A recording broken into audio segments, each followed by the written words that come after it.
Hello friends. So நீங்கள் வீடியோவில் பார்க்குறது வந்து பார்த்தீங்கன்னா லேப்கேர் பிராண்டோட H61 மதர் போர்டு. இந்த மதர் போர்டுக்கு வந்து பார்த்திங்கன்னா 3 வருஷம் வாரண்ட்டி இருக்குது. ஸோ இது வாரண்ட்டிக்காக கொடுக்கலான்னு போனப்போ என்ன ஆச்சுன்னா, இந்த கேப்பை காமிச்சு இந்த கேப் போட்டால் உள்ளே இருக்க பின் டேமேஜ் ஆகிடும் அப்படின்னு சொல்லி இதை வந்து வாரண்ட்டியில் மாற்ற மாட்டேன்னு சொல்லிட்டாங்க. அதுக்கப்புறம் அந்த பின் பெண்டெல்லாம் சரி பண்ணி அன்றைக்கே கொடுத்தப்போ, இல்லை அது பெண்டு இருக்குது, நாங்கள் பண்ண மாட்டோம் அப்படின்னு சொல்லி இந்த RX இன்ஃபோடெக் இது வந்து பார்த்திங்கன்னா இப்போ சிந்தாதிரிப்பேட்டில் வாரண்ட்டி சென்டர் இருக்குது. ஸோ அவங்க என்ன சொல்லிட்டாங்க, பண்ண மாட்டோன்னு சொல்லிவிட்டு இந்த போர்டை ரிட்டன் கொடுத்துட்டாங்க. அதுக்கப்புறம் இன்றைக்கி என்ன பண்ணேன், நானே அந்த பெண்டெல்லாம் நிமித்திட்டு இந்த இடத்துல வந்து இந்த லாக்கை போடாமல் ஒரு பேப்பர் வச்சு கவர் பண்ணிவிட்டு எடுத்துகிட்டு போய் அங்கே போய் பேப்பரையும் நானே எடுத்துகிட்டு அப்படியே கொடுத்துட்டேன் அவர்கிட்ட. அவர் உடனே பார்த்துட்டு, என்ன சார் கேப் இல்லாமல் ஏன் எடுத்துகிட்டு வந்தீங்க, பின் டேமேஜ் ஆகிடும்ல அப்படின்னு சொல்லி செக் பண்ணார். கொஞ்சம் நான் ஏமாந்ததுன்னா அவரே கையை வச்சு இதை அம்மிக்கிட்டு பின் டேமேஜ் சொல்லி திருப்பி அமைச்சிருப்பார்.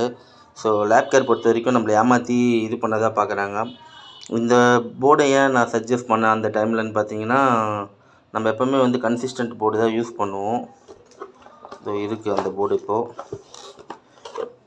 ஸோ நம்ம இந்த மாதிரி பழைய ஜென்ரேஷனில் போகிறோன்னா கன்சிஸ்டன்ட் போர்டு தான் போடுவோம். அது என்ன ஆச்சுன்னா, அன்றைக்கி டைமுக்கு இந்த போர்டு கிடைக்கலன்னு நினைக்கிறேன். ஸோ அதனால் இந்த போர்டு வாங்கினேன். ஸோ இந்த ஒரு கஸ்டமருக்கு தான் லக்கிலி போட்டேன். பட் போட்டு இது ஒரு 1 இயரில் இது ப்ராப்ளம் வந்துடுச்சு. பட் 3 இயர்ஸ் வாரண்ட்டி நாங்கன்னு போட்டேன். ஆனால் இந்த மாதிரி சீட் பண்ணுறாங்க அந்த கம்பெனியில். அப்புறம் வேறு ஒரு கஸ்டமர் ப்ளேஸில் இதே போர்டு நான் பார்த்துருக்கேன். ஸோ வேறு ஒரு கம்பெனியில் இதே போர்டு நான் பார்த்துருக்கேன். அதான் வேறு ஒரு கஸ்டமர் ப்ளேஸில் இந்த ரேம் ஸ்லாட்டே தனியாக வருது. ஸோ குவாலிட்டி வைஸ் பார்த்திங்கன்னா ரொம்ப ஒஸ்ட்டாக இருந்தது இந்த போர்டு. ஏன்டா இந்த கஸ்டமருக்கு போட்டோன்னு எனக்கு ஆகிடுச்சு. ஸோ அதனால் இந்த வாரண்ட்டி வந்த போர்டை நம்மளே வச்சுக்கிட்டு கஸ்டமருக்கு நம்ம புதுசாகவே நம்ம கன்சிஸ்டண்ட்லேருந்து போர்டு வாங்கியாச்சு. இந்த போர்டில் வந்து பார்த்திங்கன்னா இதை விட இது பெட்டர் போர்டு. காரணம் என்னென்னா, இதில் இருக்க எல்லா ஃபீச்சர்ஸ்லையும் இது கவர் ஆகிருக்கும் இந்த போர்டில் கன்சிஸ்டண்ட்டில். ப்ளஸ் வந்து பார்த்திங்கன்னா நமக்கு ஒரு NVMe ஸ்லாட் அடிஷ்னலாக கொடுத்துருப்பாங்க. இந்த போர்டுக்கு பார்த்திங்கன்னா இப்போது 3 இயர்ஸ் வாரண்ட்டி இருக்குது.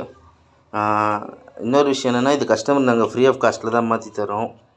காரணம் என்னென்னா, இது சஜஸ்ட் பண்ணது நாங்கள் தான். ஸோ அதனால் வந்து இதுக்கு நாங்களே பொறுப்பெடுத்து கஸ்டமருக்கு மாற்றி தரோம். அப்புறம் வந்து இதில் இன்னொரு விஷயம் என்னென்னா, இதில் இருக்க VRM செக்ஷன், இதில் இங்கே ஒரு 3 ஃபேஸ் இருக்குது, அப்புறம் இங்கே ஒன்று இருக்குது. மொத்தம் 4 ரெகுலேட்டர் கொடுத்துருக்காங்க இந்த VRM செக்ஷனுக்கு. பட் இந்த போர்டில் பார்த்திங்கன்னா 3 தான் இருக்குது. இங்கே 2ம் அப்புறம் இங்கே 1 தான் இருக்குது. அதை தவிர்த்து வேறு என்ன இருக்குதுன்னு பார்த்திங்கன்னா, இது வந்து மேட் இன் சைனா, இது மேட் இன் தாய்வான். ஸோ அதனால் ஒரு தாய்வான் ப்ராடக்ட் தான் நம்ம போட்டுட்ருக்கோம். அந்த டைம் இந்த போர்டு கிடைக்காதனால கஸ்டமர் நாங்கள் இந்த லேப்கேர் போட்டோம். சரி, என்ன பண்ணுறது, இப்போது இதை ஃப்ரீ பண்ணி நம்ம டெஸ்டிங் பர்பஸ்க்கு இருக்கிற வரைக்கும் வச்சுக்க வேண்டியது தான். வேறு ஒன்றும் பண்ண முடியாது இந்த போர்டில். ஸோ உங்களுக்கு இதெல்லாம் நான் என்ன சொல்ல வரேன்னா, இது ப்ராடக்ட் நல்லா இல்லைன்றதை விட எனக்கு சர்வீஸ் சென்டரில் பண்ண அந்த விஷயந்தான் எனக்கு பிடிக்கல. ஏன்னா நல்லா கொடுத்த போர்டை வந்து கொஞ்சம் நான் அப்படி அசந்த நேரம் பார்த்து இதை ஒரு அமுக்கிட்டு ஒர்க் ஆகலை அப்படின்னு சொல்லி கொடுத்துட்டாரு. ஸோ இந்த வீடியோ வந்து நான் RX இன்ஃபோடெக்குக்கும் வந்து ஷேர் பண்ண தான் போகிறேன். என்ன நடக்குதுன்னு பார்க்கலாம், என்ன ஆக்ஷன் எடுக்கிறாங்கன்ட்டு. ஸோ இதை பற்றி நீங்கள் என்ன நினைக்கிறீங்கன்னு நீங்கள் கமெண்ட் பண்ணுங்கள். Thank you friends.